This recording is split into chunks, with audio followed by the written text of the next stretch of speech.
So I was a little bit wrong and a little bit right all at the same damn time. What's interesting is the time that I was talking on Friday, sitting outside, just had breakfast, getting ready to chat with you guys.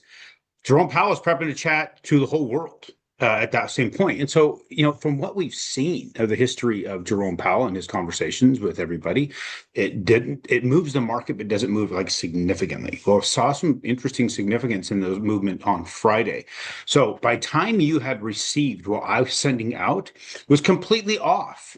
I was expecting there to be, and I'll show you on the charts, a ceiling of resistance that was going to hold. It blew through it. And part of the statement I made, if you want to go back and watch it, was it will probably hold right here unless there's some sort of news that comes out that has some significance to move the market. And it did. Why it moved that much, I don't understand, because the market should already know.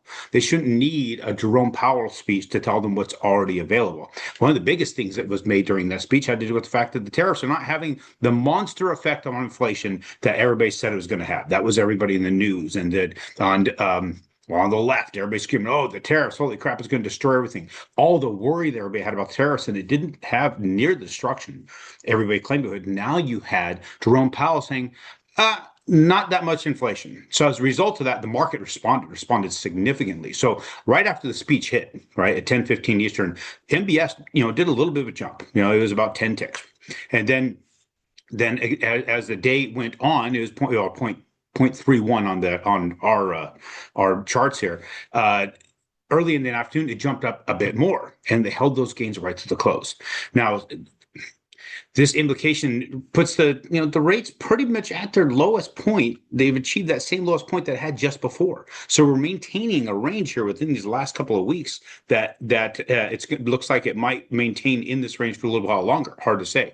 Now, what a lot of people are saying is that the market heard clear openness about the next cut. There was no kind of, is it going to happen? Is it not going to happen? It still seems like their policy is going to be restrictive, but they're a lot more open to the conversation about that. So therefore, the market responded rather significantly. So let's take a look at this real quick here, so you can take a look and see what the effect it really had on the chart. Now, when I was talking to you, it was we were down in here.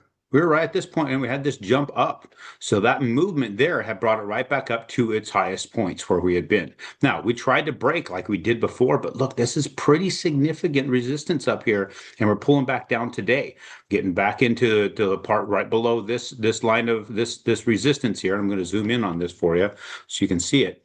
But we are starting to use this resistance is actually holding pretty strong. And on top of that, we have the block that was created by quantitative easing. So all these things are still up there. We saw it hit there and pull back. We saw this speech did this. Now, it's going to sink into the market that it's information they already had. I don't know how that's going to respond. It would take another monumental move like that to push it up into here. But I think we might be using this. This potentially could act as our floor, which I believe that before this is going to act as our ceiling. I still think this is very, very heavy reactionary, but the fact it's still there. So our best market points that is held is here in April, right in here on the 13th. And then on the 25th, and we're kind of holding the exact same spot as the 25th. So we're really the same spot for 3 days. So not a whole lot of difference when you look at this whole area here. When you zoom in on this and you consider this whole area, when you consider pricing interest rates, they're all within about 1/8% of each other right in here. So nothing extreme. And if a person's holding out for potentially getting up here, I think you're holding incorrectly, because look at all the times we pulled up, got above it, and pulled right back. Here, it tried to jump in open, but yanking right back out of it and tore right back down into this downward trend. We are lucky to be holding here. So if there's anything you're waiting for, you should probably stop waiting at this point. I think that we're at a point where I believe we want to secure. If you're in a position to secure within a 30-day window, if you're not, we're not seeing a monster amount of movement, I believe, unless we have some really bad news that comes out. So that being what it is, appreciate you guys watching. Again, I was wrong that it was going to hold there on Friday, but I also said unless there's some news that's going to affect it, and it did, affected it significantly. Why it did that, I'm still shaking my head, because the market already knew all these things. They already knew the tariffs weren't having the effect, but I think there's a lot of TDS out there that people didn't want to admit to it. Now they kind of have to. When Jerome Powell is admitting it, you kind of have to. So I'll talk to you guys on Friday.